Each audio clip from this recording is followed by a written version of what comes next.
Good afternoon, students. Welcome to Teleeducation classes. So, how are you doing?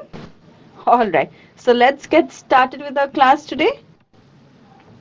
So, this is the third class on landscape of the soul, right? So, we have discussed in the previous two classes, we have discussed about the chapters, the various contents of the chapter. We have talked about the author, right? And this is the concluding class on landscape of the soul, right? So, you remember her, right? Who is she? Very good. She is Nathalie Troveroy, the writer of the prose piece Landscape of the Soul. Now let's read about her a bit. So Nathalie Troveroy is an art historian. She is the wife of a Belgian ambassador in India and has traveled different parts of the world with her husband, right? Okay. She and her friend Agnes Montanari translated William Dalrymple's masterpiece on Delhi, which is called City of Genes, in pictures. Right? Okay, so this information we know already about her. Right? Now, let's look at some samples of paintings. So, this is, as you can all remember, this is an example of a sample of a Western painting, right? Yeah. So very realistic. What kind of painting was Western painting? Very realistic kind of painting. Okay. Not much imagination. Very realistic. Okay. Realistic and very illusionistic, familiar.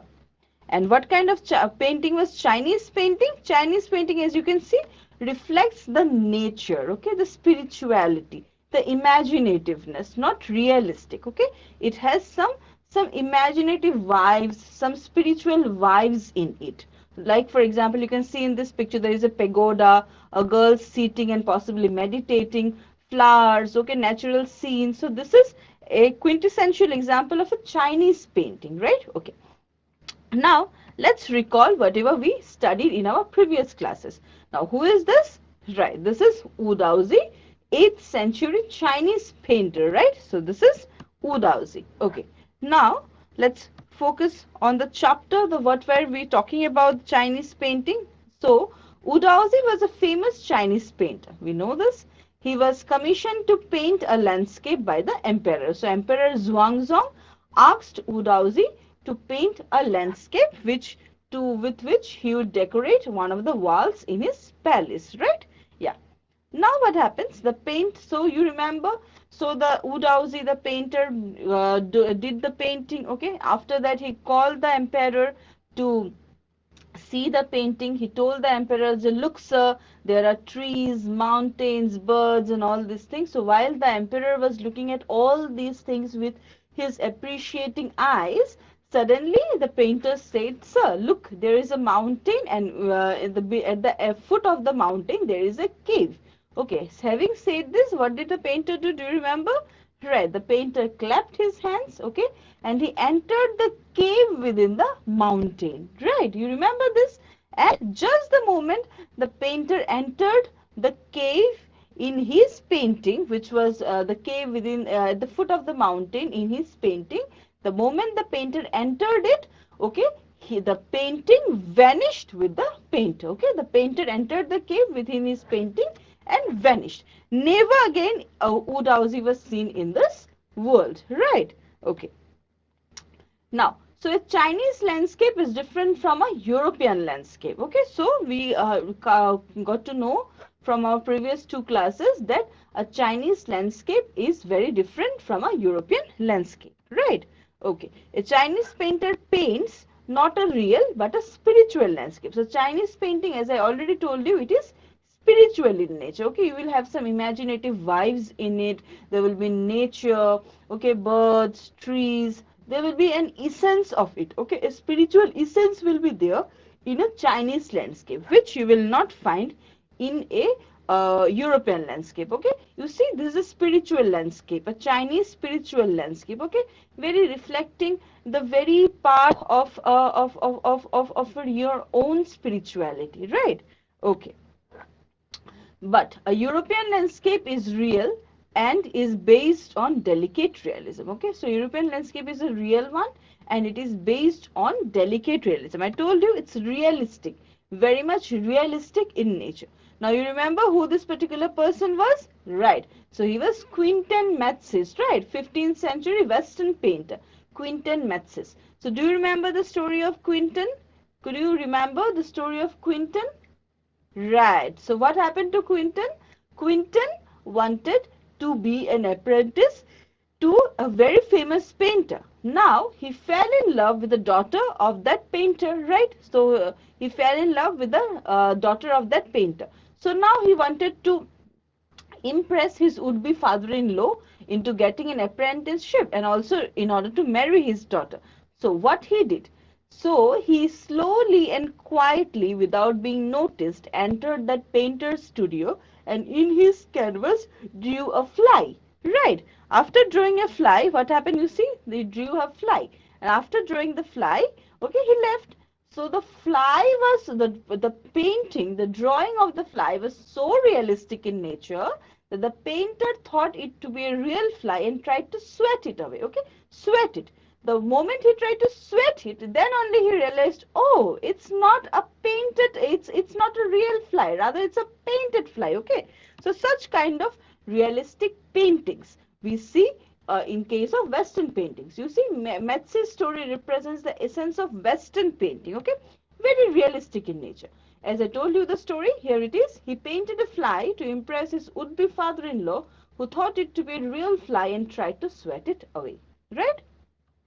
Okay. Now, then do you remember we talked about the concept of sanshui in the past two classes, the concept of landscape, Chinese landscape, right? So the concept of sanshui is the fundamental concept of Taoism.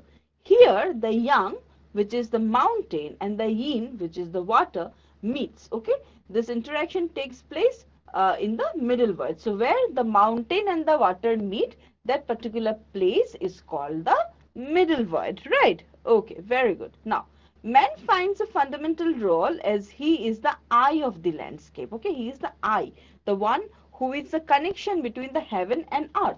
This implies that man plays a key role in connecting heaven and earth.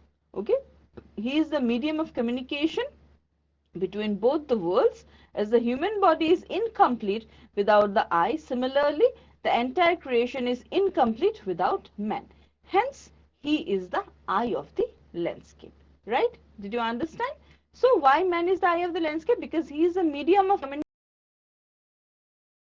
communication between humans here on earth and earth and heaven. Right? So, he is the eye. He is the one through which the message gets reflected to the heaven. The spirituality gets reflected. Right? Okay. So, before moving forward, let's take up this particular question. So, the question is, who was Wu Daozi? Okay, so you have four options in front of you: a Spanish painter, a Japanese painter, a Chinese painter, or an Indian painter. So you remember Wu Daozi? We just read about him, right? Okay, so your time starts now. Give me your responses quickly. So who was Wu Daozi?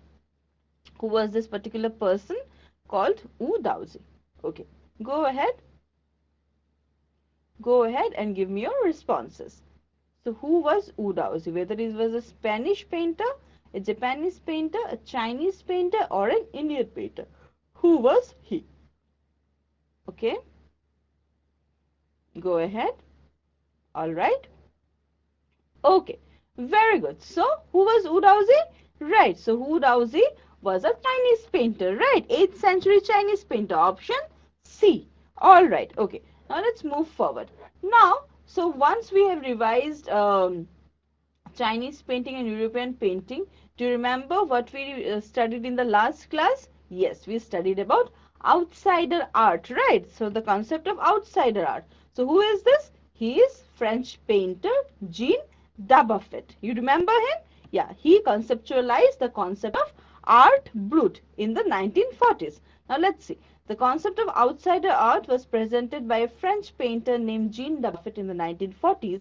It is the art of those artists who have received no formal training, yet they show talent and artistic insight.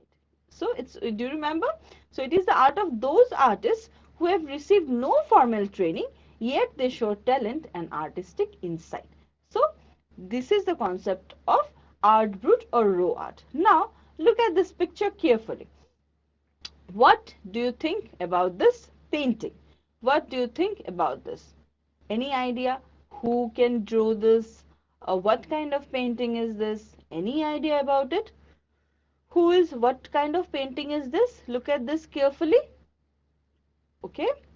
Now, look at this particular one again. Again, very carefully. What kind of painting is this one? Okay. What do you think about this? What is your opinion about this? Any idea? All right. Now look at this particular one. What do you think about this? I showed you three paintings. Okay, there's a third one. So what is your opinion about this? Tell me. Okay. So now look at these three paintings together once again. What do you think about all this? Right. So these are called outsider art, right? So these paintings are drawn by people who have no formal training in painting, yet they show artistic talent. Okay, yet they are very excellent in this particular art. So that is the concept of outsider art, right? Is that clear to you? Okay. Now do you remember him? Yes, he is Nekchand, right? He is Nekchand Saini. Why is he famous?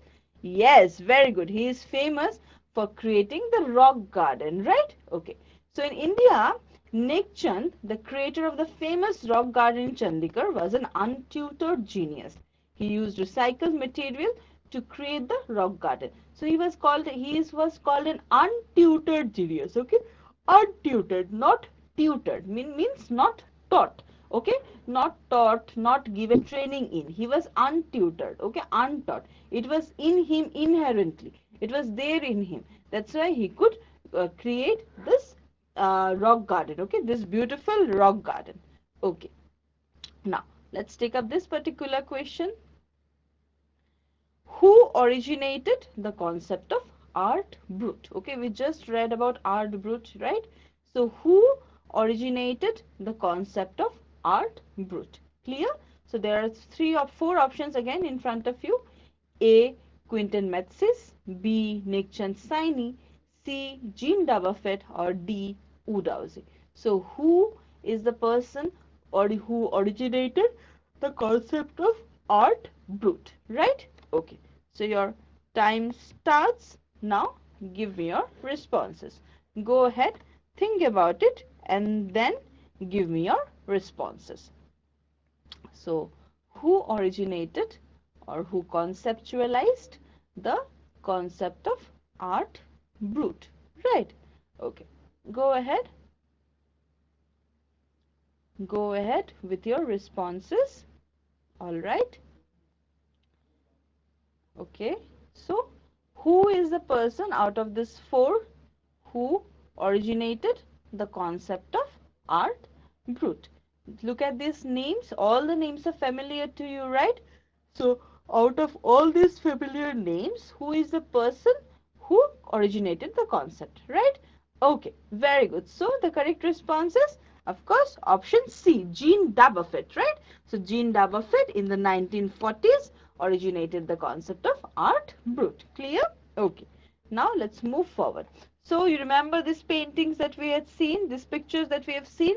So these are all pictures of sculptures from rock garden, right? Pictures, sculptures made of broken bangles. Rock garden sculptures made of broken bangles. These patterns that you see, these are all made of broken bangles. Okay, so these are all made of broken bangles. Clear?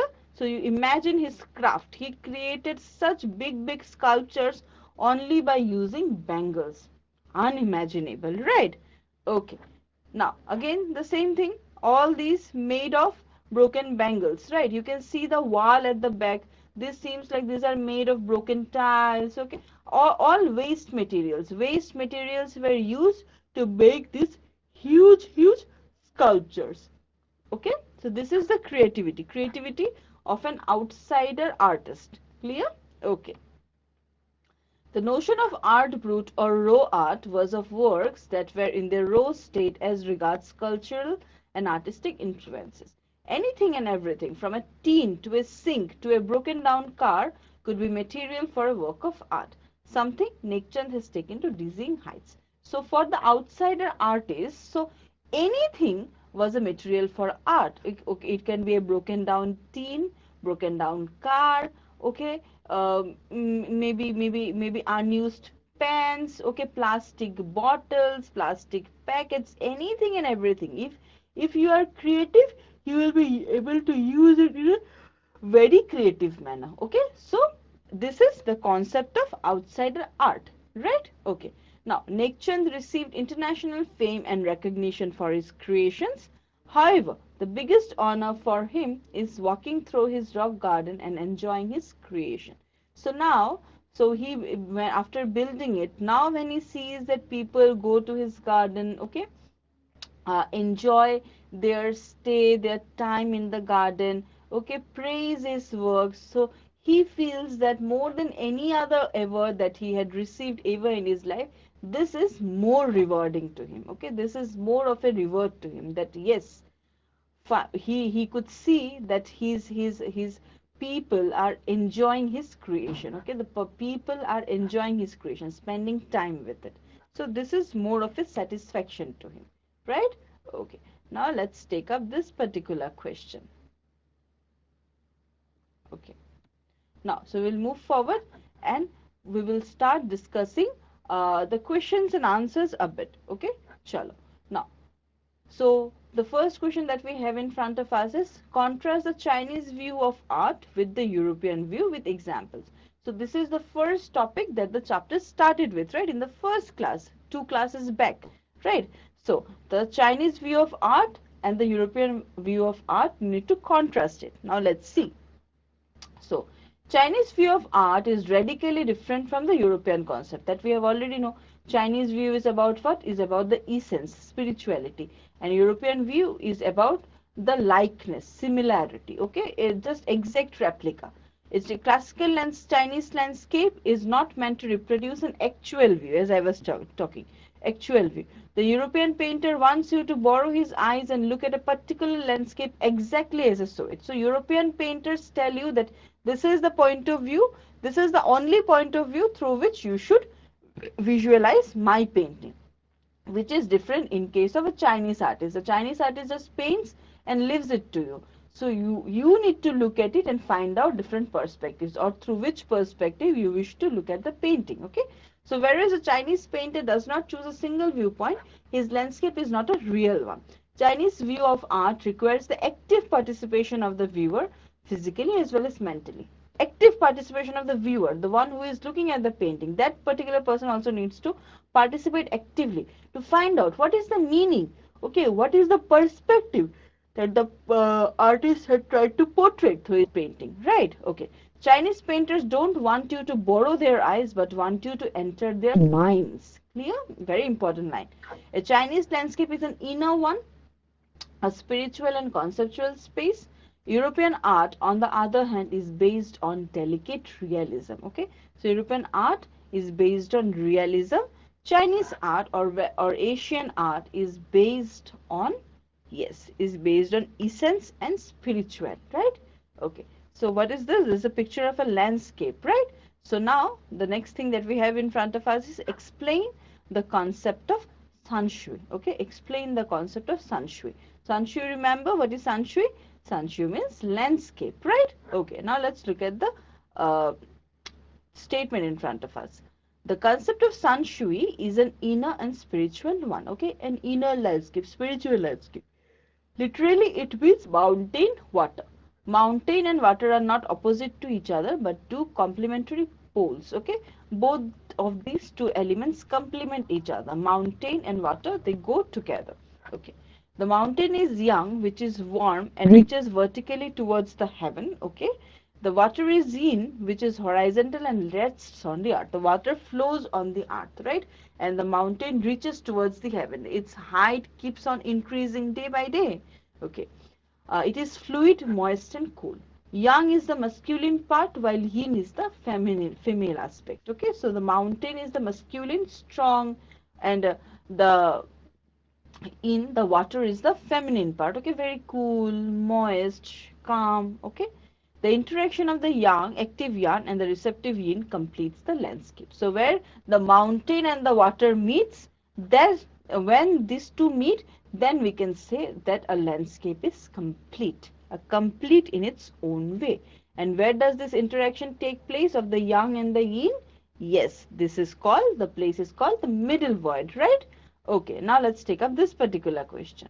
The place where the yang, which is the mountain, and the yin, water, interacts is called. So what is this place called? We were just discussing, right? So we have four options in front of you. A, the middle void. C, B, the landscape. C, the river. Or D, the mountain, right? So your time starts now. Give me your responses. We have just discussed about these things. So you have the answer in your mind, right? So go ahead and give me your responses. Which option do you think is the correct response to this particular question? What is the place? The place where the yang, which is the mountain, and the yin, which is the water, interacts is called what? Is called, right, it is called option A, the middle void, right? The middle void is the place where the yang and the yin interact, okay? They meet each other, right? Okay. Now, what is this? Can you guess this? What is this? Again, yes, this is a sample of an outsider art, right? Okay. So what do you understand by the terms outsider art and art brut or raw art? So these are all the terms, different terms, synonymous terms for outsider art. Outsider art, art brut, raw art, all these actually mean the same only, right? Okay. Now, the term outsider art is the art of those who have no formal training in art. It is also called art brut or raw art. French painter Jean Dubuffet originated the concept of art brut in the 1940s. Okay, the works of such artists provide a stimulating contrast to the mainstream artists. So what is outsider art? It is the art of those, as I have been telling you again and again, who have no formal training in art, who have no professional skill in in maybe making an art, in building something, but have an inborn talent in them. So that's why outsider, not insider. Outsider. They are an outsider, not the mainstream artist, because they have no formal training. So they are outsider. Outsider and artist. Outsider art or raw art. Raw art means again it's the same thing. These people are not trained professionals. Untrained yet at talent par excellence. Right? Okay. Now, who was the untutored genius who created a paradise, and what is the nature of his contribution to art? Clear? So, who was the untutored genius who created a paradise, and what is the nature of his contribution to art? So, who was that particular person who was referred to as the untutored genius? Who is it? Yes, he is Nek Chand, right? Okay. So, the untutored genius who created a paradise is Nek Chand of India. He is the creator of the rock garden in Chandigarh. He used recycled material to create a garden sculpted with stone. He used anything and everything from tin to sink and from cups and bangles as the materials for his raw art. You see, cups, bangles, tin, sink, anything which we throw as waste product, as waste, as garbage, these materials are picked up by this outsider artist and made into such huge creations, right? So that is talent, that is art, right? Okay. Now, so let's take up this particular question. Okay, so we discussed it at the beginning of our class today, and we have been discussing in the previous two classes also today. So who is the author of that prose piece called Landscape of the Soul? So who is the author, right? So you have four options again in front of you. Is it Pablo Neruda?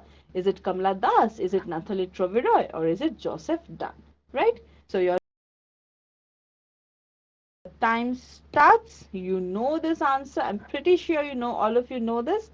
Now go ahead and give me your responses. Okay. Go ahead with your responses. Which option do you think is the correct option? Who is the author of Landscape of the Soul? Who is the author of the prose piece that we are dealing with right now? The prose piece that we are discussing right now. Who is the author? Right? Okay. Very good. So the correct response is, of course, option C. It's Nathalie Troveroy, right? We read about her just at the beginning. Do you remember seeing her picture? So who is it? So this is Nathalie Troveroy, right? Nathalie Troveroy, the writer of the prose piece Landscape of the Soul, about whom we have been discussing since the past three classes, right? Okay. Now, so since we are done with this, now we have almost come to the fag end of our class. Okay, so we will take up this particular question. Now let's look at it. So who amongst the following is a prominent Indian artist? So there are four options in front of you. Out of the four options in front of you, who do you think is a very famous and a very prominent Indian artist? Okay, Indian artist. So the first option is M.F. Hussain. Option B is Anita Desai. Option C is Bhimsen Joshi, or option D is Lata Mangeshkar. Okay, so who among these four personalities mentioned here is a very famous, very prominent Indian artist? Clear? Okay, so your time starts. Think about it and then give me your responses. Think and give me your responses. Who do you think here is a very prominent Indian artist out of the four personalities mentioned, right? Okay, go ahead. Look at each of their names carefully and try to remember where have you heard their name, what do they do, then only you can guess the correct answer, right? Okay, so think about it and go ahead. So who do you think is a very famous Indian artist among the four people mentioned here? Alright, so the correct response is option A. It is M.F. Hussain, very famous Indian artist. Okay. Option B, Anita Desai is an Indian writer, again a very famous one. And option C and D, Bhimsen Joshi and Lata Mangeshkar. Of course, you know Lata Mangeshkar. So Bhimsen Joshi and Lata Mangeshkar are Indian singers. Famous Indian singers. Bhimsen Joshi, classical Indian singer. Right? Okay. Now, so we have almost come to the end of our class, right? So we will take up this, but before that, let's look at the question and answers once again. Okay, so let's look at them once again before concluding. Now, these questions are very important from your exam point of view as well. These are all textual question and answers, so look at them carefully. Look at them, try to understand them so that you can reproduce them in the same manner in your exams also. Okay, so the Chinese view of art and the European view of art, contrasting them with examples. How to do it? So the answer is in front of you. So Chinese view of art is radically different from the European view, right? So a classical Chinese landscape is not meant to reproduce an actual view. It is the European painter wants you to borrow his eyes and look at a particular landscape exactly as he saw it. So the difference between European and Chinese, while a Chinese painter does not choose a single viewpoint. So as I've been telling you, the Chinese painting will be like it is given to you, then you chose the perspective, you find the perspective, you figure out the things that you see in the painting. Okay, so it is completely up to you. The reader's participation, the viewer's participation, both physical and mental, is very important in case of a Chinese landscape or an Asian painting.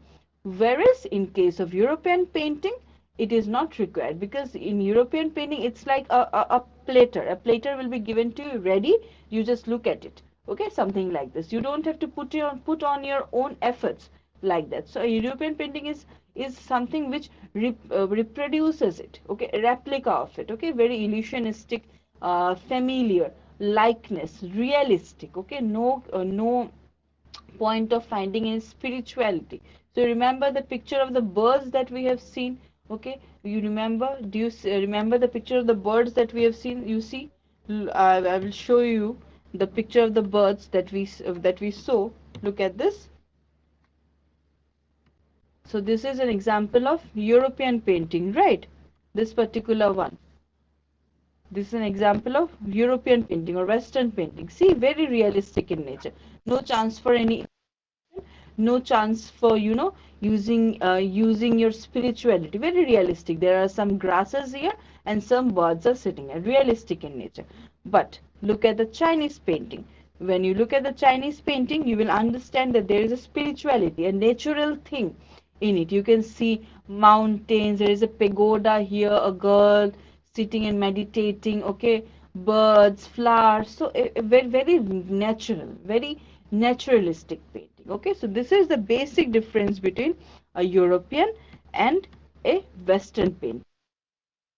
So next time you are asked this question that you need to contrast between European and Chinese painting, I'm pretty sure you will be able to answer, right? Okay. Now let's again look at the concept of sanshui.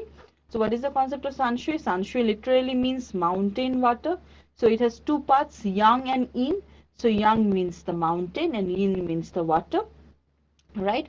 These two interact and intersect in a place which is called the middle void.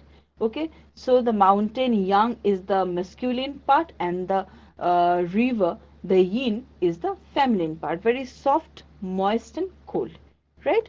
Okay, then we read about Nekchand, who is called an untutored genius in India, right?